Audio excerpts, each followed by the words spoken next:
Oke, nah supaya ketika berenang tidak ada beberapa gerakan yang kaku, maka kita akan melakukan beberapa stretching atau pemanasan supaya dalam setiap gerakan baik tangan maupun kaki itu tidak menghalangi atau tidak merasa lambat. Maka dari itu kita latih untuk melakukan stretching sebelum berenang.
Assalamualaikum warahmatullahi wabarakatuh.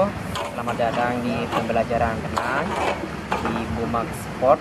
Nah, hari ini kita akan pengambilan renang gaya bebas, yaitu dengan memadukan beberapa teknik atau beberapa gaya renang lainnya. Nah, kita fokus ke renang gaya bebas. Nah, di dalam renang gaya bebas yang perlu diperhatikan adalah bagaimana pengambilan nafas, terus bagaimana gerakan tangan dan gerakan kaki. Kenapa? Ketika ketiga itu tidak dipenuhi, maka laju renang kita juga otomatis akan terhambat. Nah, baiklah, saya akan menjelaskan untuk pengambilan nafas renang gaya bebas beserta dengan latihan untuk meningkatkan cara menahan nafas. Nah, yang pertama yaitu cara pengambilan nafas, yaitu dalam 2 kali ayunan lengan ke depan, maka pengambilan nafasnya itu ketika tangan kanan depan, maka pengambilan nafasnya di sebelah kiri.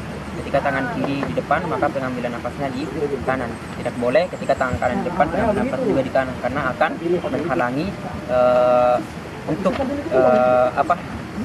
menghadapkan kepala, akan menghalangi cara pengambilan nafas, sehingga gerakan itu dianggap salah.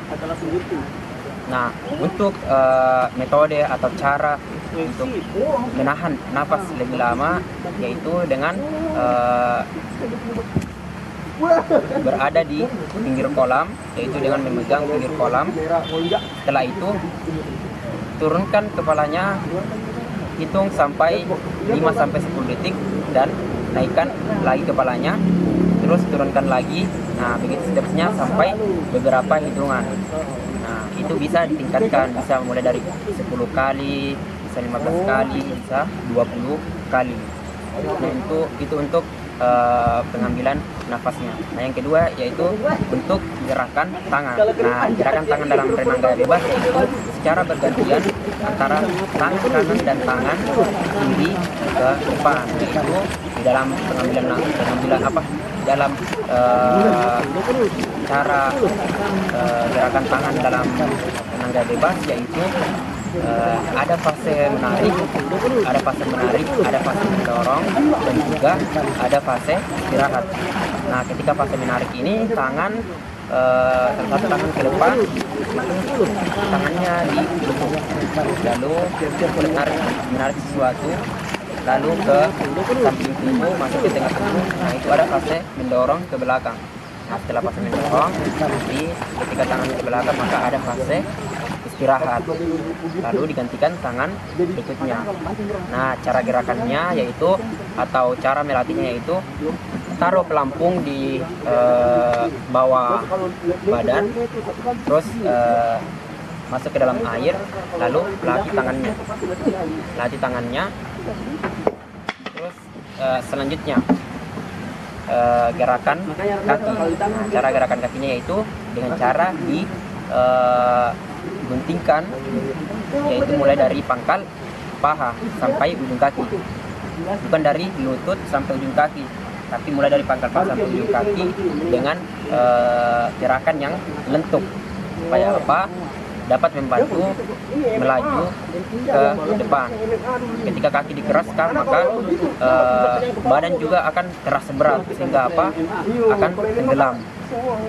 Maka dari itu gerakan kakinya itu harus lunglai atau seperti lentuk, supaya dapat mempermudah laju ke depan. Nah, caranya untuk melatih kaki yaitu dengan memakai pelampung. Nah, pelampung ini dipegang lurus, kedua tangannya lurus ke depan, lalu melatih kakinya, melatih fokus kaki di dalam kolam. Supaya apa? Ketika kita mengkombinasikan gerakan antara tangan dan kaki, itu tidak lagi pusing, karena kita sudah melatih satu-satu, yaitu melatih tangan dan melatih kaki dan melatih pernapasan, sehingga apa? Ketika dikombinasikan kita akan ingat gerakannya. Nah, selain memakai pelampung, bisa juga memakai pinggir kolam, yaitu dengan memegang biasanya kan terdapat besi atau semen yang ada di pinggir kolam. Nah, itu bisa dipegang untuk melatih kaki. Oke.